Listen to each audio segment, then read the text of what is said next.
अगर आप भी चाहते हैं कि SS फिल्म्स मोतिहारी के ऑडियो वीडियो सबसे पहले आप तक पहुंचे, तो इस चैनल को सब्सक्राइब करें और साथ ही बेल आइकन को दबाना ना भूलें।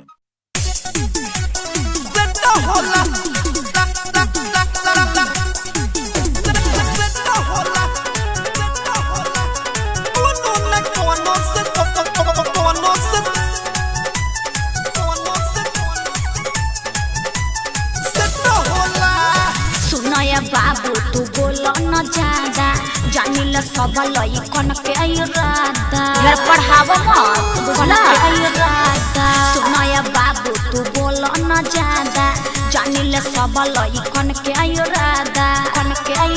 सब सब्जी क्या ये के रेट ना होला तो होय सुन जौना लइकी के हो जौना लइकी के तो जौना लइकी के फोन में नेट होला तो कोनो न कोनो से सेट होला जौना लइकी के फोन में नेट होला अच्छा कोनो न कोनो से सेट होला ज्यादा जानता रखा तू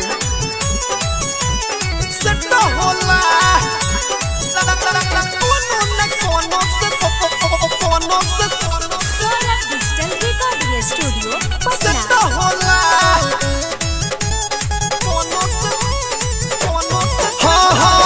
भैया के बतियावेल जवन देखे के वो हो देखावेल हाथ काहे फाटता करे जा हो फेसबुक लाई भैया के बतियावेल जवन देखे के वो हो देखावेल तोरा जस लइका बा ढेर हमरा फेर में झूठ पिटा जइबा बाबू अनेर में सुधर जो केतनो करता बेट बाकी भेट ना होला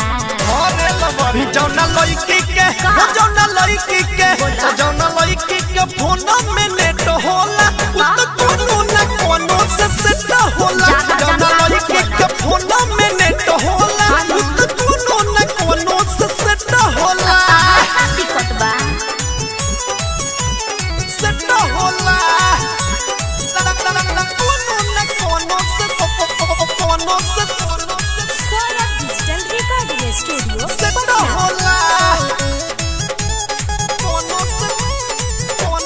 देख के हमनी पपट की चलावेलू चाहेला ये जन जिया जरावेलू बड़ा गोठगर बड़ा देवी से सुना ना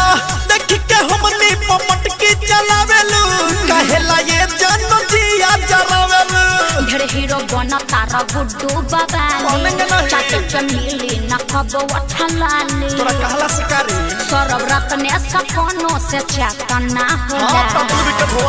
जौना लइकी के हो जौना लइकी के तो जौना लइकी के फोन में नेट होला तो कोनो न कोनो से सेट होला जौना लइकी के फोन में नेट होला तो कोनो न कोनो से सेट होला सुनाया बाबू तू बोलो न ज्यादा जानिल सब लइकन के इरादा